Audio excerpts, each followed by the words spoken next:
So we're going to talk about the 7 habits of highly effective people and how this can improve your investing. So I think this book is one of the books that I would recommend it be taught at school. It's that good. It looks a bit weird. The first time I saw this and someone recommended it to me, it looks a bit culty and a bit kind of, I don't know, it doesn't look, it gets a bit of stick. But as a book itself, it is amazing. I'd highly recommend anyone read it if they want to improve their productivity at work, at home, their relationships. It is literally like a groundbreaking book. It's sold 15 million books, so it's got to be pretty good. So we're going to go through the 7 habits of highly effective people. So what are the 7 habits?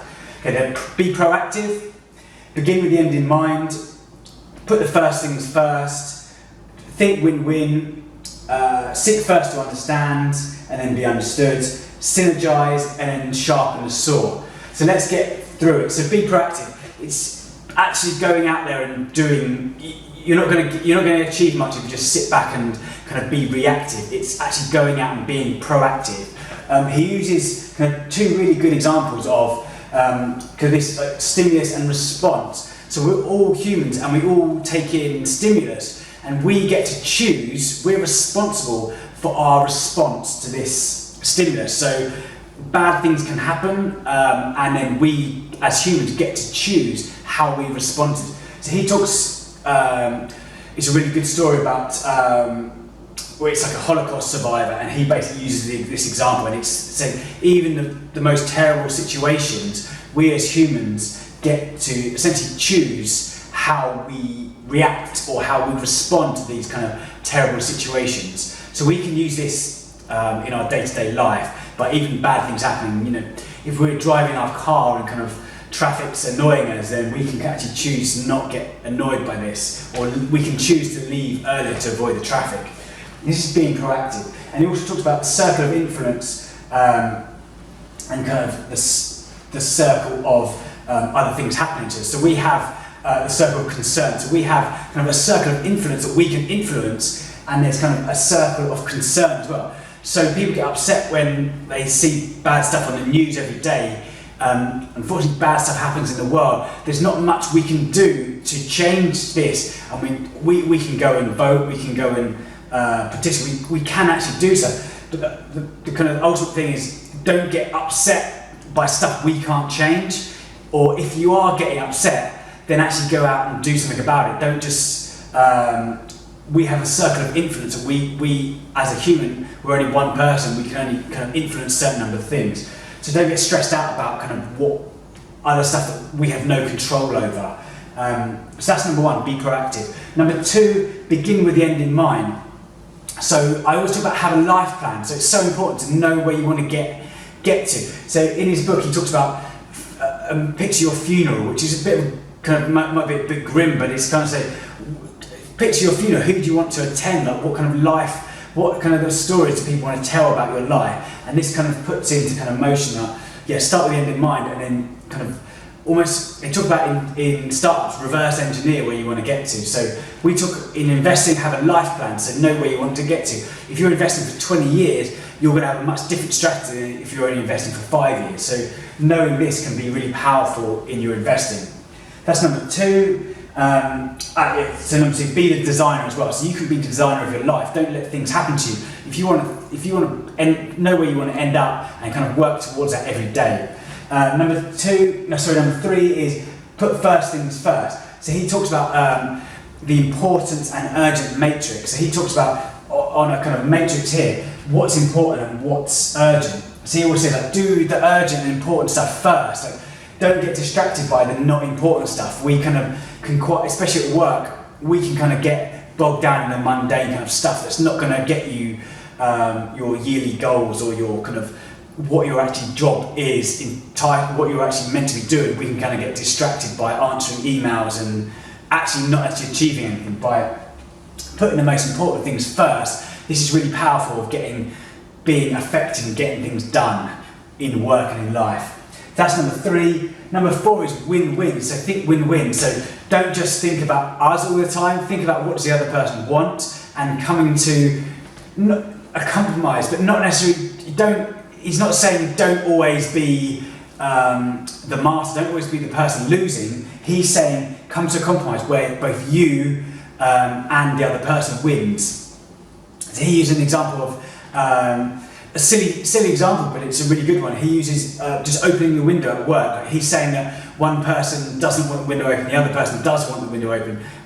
It blows his papers around by opening a near window. So they come to a compromise of opening a far window, so he still gets the breeze, but it doesn't blow the other person's papers around. So he talks about coming to kind of a higher compromise, a higher ground, of higher apex of kind of this win-win situation. And he talks about consideration versus courage. So you need courage to actually say, no, this isn't right for me, I would prefer this. And you kind of need consideration of the other person. So it's really, when I kind of thought about this, it was really powerful. So I've taken this a step further with so I think we should be win-win-win. So not just win for ourselves, winning for our partners, but also winning for our clients. And also winning for, when you're investing, also that you can invest sustainably as well, so you're winning for the world as well. So this, you can take this kind of a step further. Number 5 of highly effective people is seek first to understand the other person's point of view. So he used the example of wearing a pair of glasses. So two people can be arguing about the same thing, but as soon as the person puts the glasses on, this glasses might be different, a different specification from the other person. So this person might be saying these glasses can make you see further, but the other person, it's the wrong prescription for him. So he's seeing it all blurry. He can't see it. He can't see it further. Whereas the other person was, how can you not see it further? His point is, seek first to understand. So understand what the other person's saying, and once you understand what the other person's saying, then you can explain what you're explaining to them, if that makes sense. So habit 6 is synergize. So create creative cooperation. So think of it like the whole piece is better than the individual parts. So we talk about this in the Football Formation Asset Allocation, where your team as a whole, they have individual strengths and weaknesses, but as a team, as a portfolio, as a whole, it's better than individual parts, as they would be if you just had one player or one asset. So another example of this is your team at work. So you might have an accountant, you might have a marketing person, you might have a salesperson, and then you might have a manager who kind of brings them all together. So the accountant might be really good at numbers, crunching numbers, but he might be really bad with people. He might not be very good at picking up the phone and kind of closing those deals, whereas a salesperson might be excellent at kind of being very relatable to that person, picking up the phone, getting the sales across the line, but when it comes to numbers, he might not be very good. But by working as a team and working together, they make each person stronger than if they'd been by working by themselves. So he talks about this synergy. So the sum of the whole is greater than individual parts. That's 6. And the final step is step 7. So he talks about sharpening the saw. And this is about improving yourself, continuously improving. So in Japan, they talk about Kaizen. So the Kaizen principle, where every day you try and improve tiny marginal gains over time will improve. So they talk about the car manufacturing by just kind of making the piece fit together, that tiny little piece, better than it was yesterday. It will improve over the long term. So he talks about sharpening a saw by, he's in a woods and he sees this guy like, cutting the woods, and he's spending hours doing this, whereas the guy comes over and says, why don't you just spend 5 minutes sharpening this saw? And he's like, I don't have the time to sharpen a saw, I've got to cut this wood, I'm really busy. So we quite often, in our day-to-day kind of work, get kind of caught up in the kind of the busyness of our jobs, whereas if we take 5 minutes to kind of learn a new skill or